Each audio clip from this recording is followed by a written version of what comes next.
Good morning, everyone. It's so wonderful to be back with you this morning. Been out, I've been having a good time. I spent some time with my mother and my daughter and my grandchildren. And we got home on Monday and had to do a bunch of errands here to get back to life on on schedule. So here we are. Yay! I'm happy to be here. And today I'm going to talk about being a spiritual being as compared to being a human being. And so the way that it's really talked about is I'm a spiritual being human as compared to a human being spiritual. And so let's begin with a few breaths. So, as everyone knows, I hope, or if you're new and joining me for the first time, that's a wonderful thing. Send me a little message and introduce yourself. I'd like to know who you are. Um, and thanks everyone for being here. But we breathe in through the nose, hold out through the mouth. That's in through the nose, hold out through the mouth. So let's begin. Hold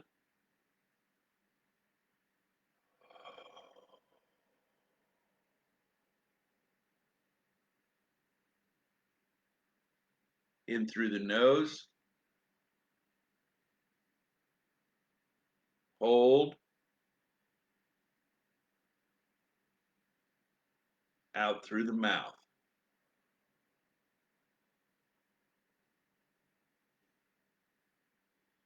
And continue. In through the nose,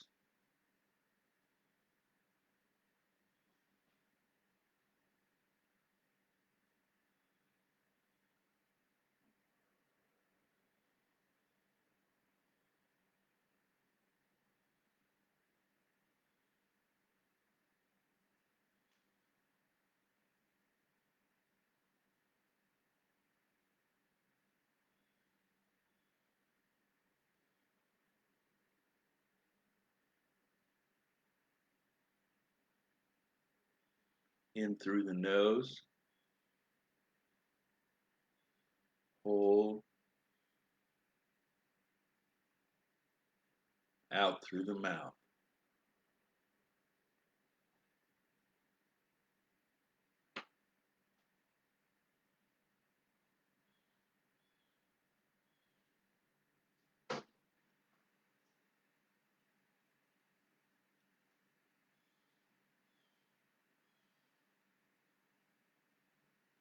Thank you. So let's return. Have a drink of water or coffee or whatever you may have.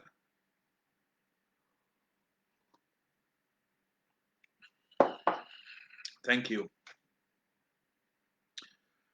So it's a beautiful day here in coastal Virginia. The sliding door is open out to the yard to the deck, and we have a lot of oak trees around here. So a lot of acorns are falling from the trees, and so they hit the roof and they hit the deck, and it nearly sounds like nearly sounds like projectiles. I suppose they are projectiles, but not as we often perceive them coming from firearms. So, a spiritual being human.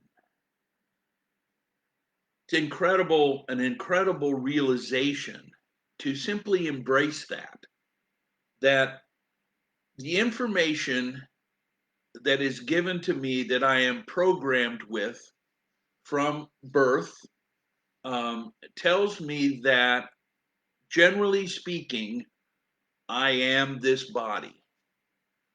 And so it's my job to take care of this body, and this body is the premier expression of who it is Paul is, and how this body shows up, how this body presents itself, whether this body has a nice house and nice vehicles and a nice looking family and lives in the nice neighborhood and blah, blah, blah, blah, blah is the parameters of quote unquote success in this life. But what we know from spiritual practice, what we know from prayer and from meditation, and what we know from a application or an application of spiritual practices, drummings and sweat lodges and things of that nature, we come to realize that we are in fact something greater than just this body.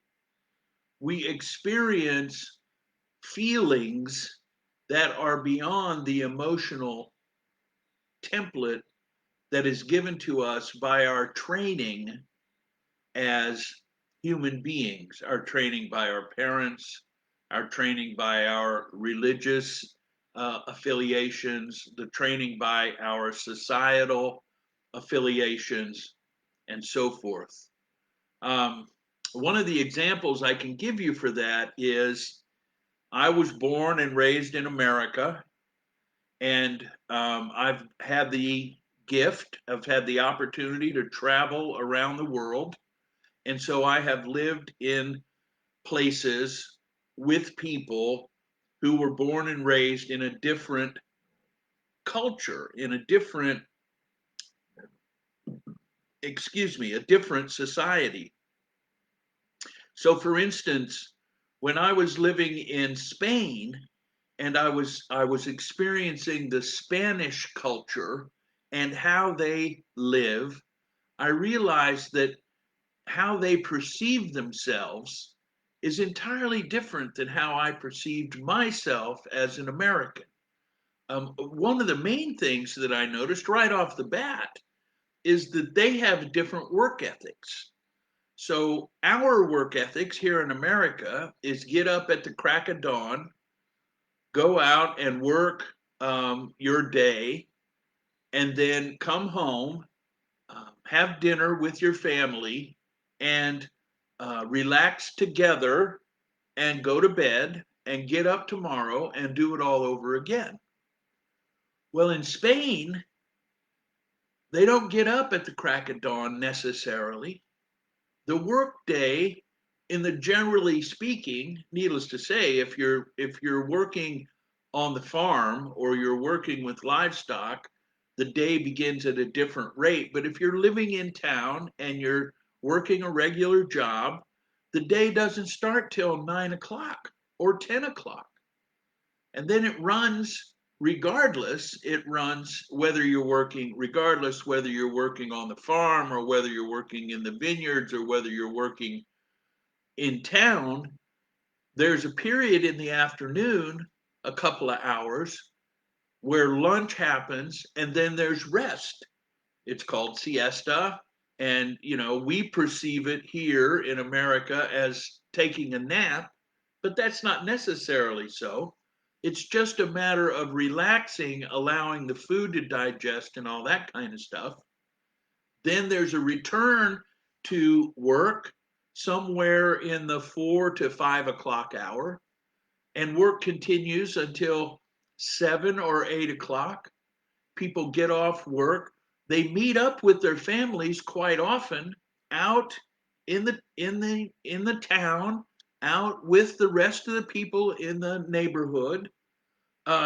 They communicate, they converse, they may get together and go have a wine, or there's different types of eating practices, and then they go home at 9 o'clock, 9:30, and have a meal together, then digest for a little while and go to bed around midnight, maybe 1 in the morning, then get up at around 7, 7:30, 8, and begin their day again. So the reason I tell you that is what they experience in a physical reality in Spain, for instance, as compared to what we experience here in America is entirely different. But the fundamental experiences of each group of people are the same. The love that is felt for one's spouse, one's wife, one's husband, one's lover is the same whether we're on the American timetable or whether we're on the Spanish timetable. The love and expression that we feel for our children is the same, for our parents is the same, for our friends is the same. So that tells me that the experience of being human and the conditioning of being human has a different effect according to which particular area of the earth you may or may not have been raised in. Yet there's a whole group of feelings that are not necessarily or specifically associated to the body that remains the same. So realizing that, I realize that there's a distinction between my spirit, my soul, and my body. So as I begin to acknowledge that more and more and more, the more I begin to realize my connection with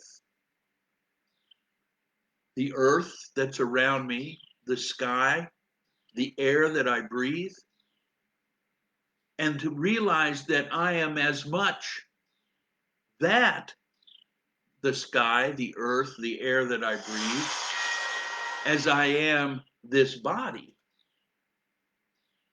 It allows me for more freedoms. There's also this experience that we have where we are willing to completely sacrifice this body for the benefit of another. Now, self-preservation is the fundamental instinct of all beings. If you look in the woods, it's not very often that a fox or a lion or any one of those apex predators will sacrifice their own life for that of another. They will fight tooth and nail to protect their children, their cubs, or whatever.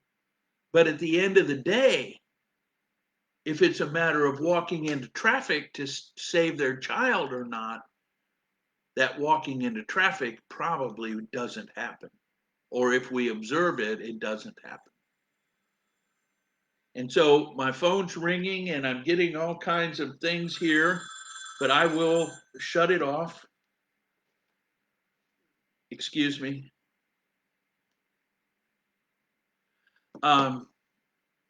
Sorry about that.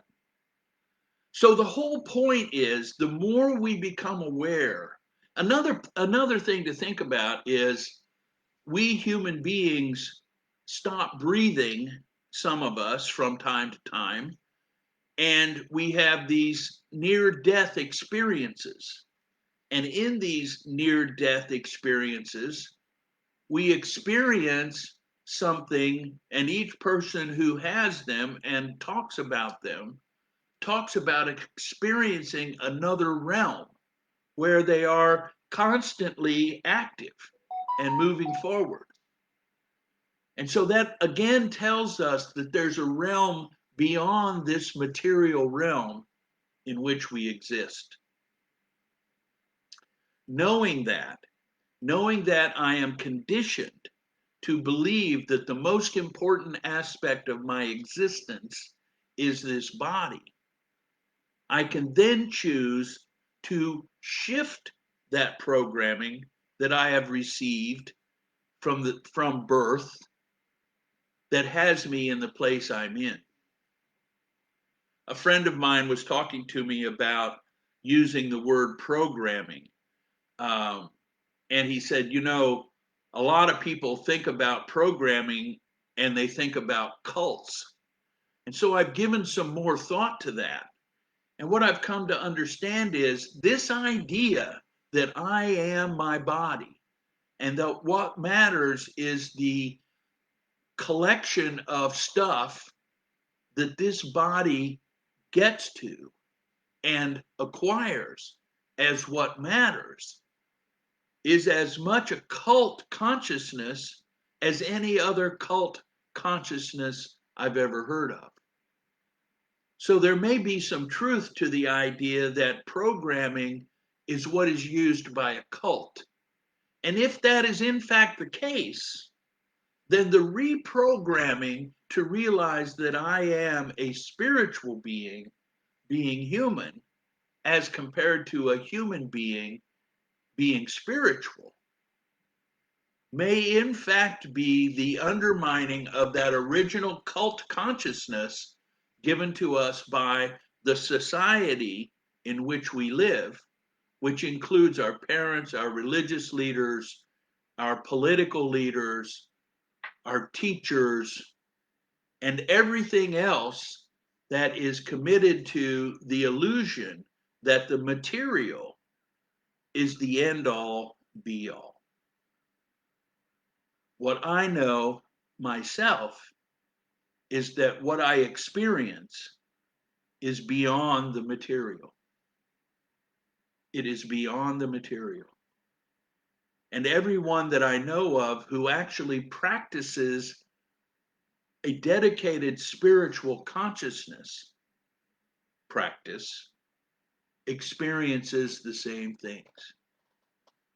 That there is more to it than the material.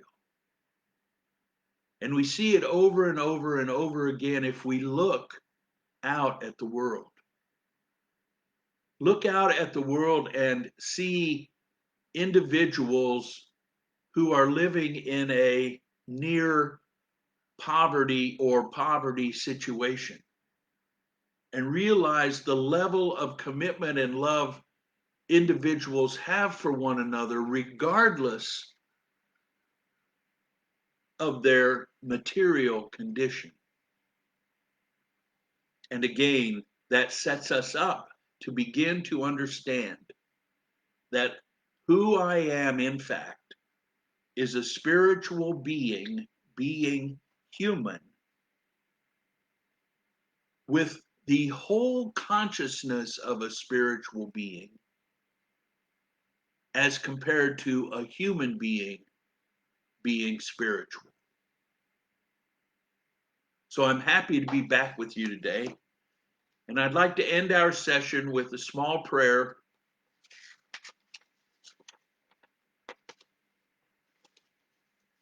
And the small prayer goes like this. So please join me. Relax, put your feet on the floor, take a breath,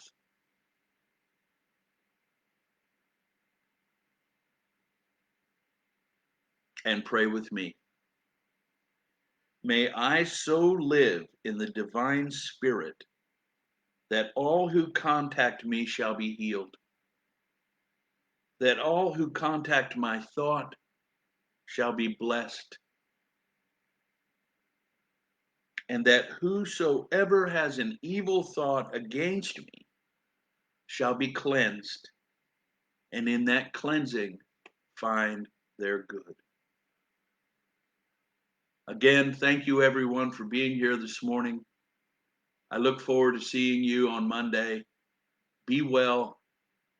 Practice the presence of God as yourself.